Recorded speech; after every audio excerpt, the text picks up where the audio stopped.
Hello world, it's Chris with Elevations. We're working with drone deploy here with the DJI Air 2S on the Pendergrass farm operations.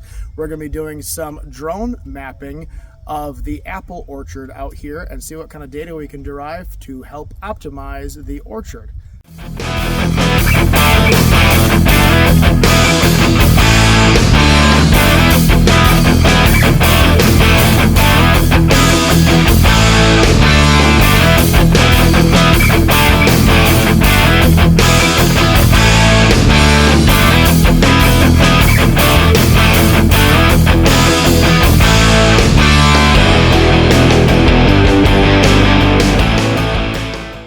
We have connected the drone itself now to the app, and we're just getting ready to launch this guy. And once it goes through its pre-flight checks, it launches and starts its entire automation process on its own.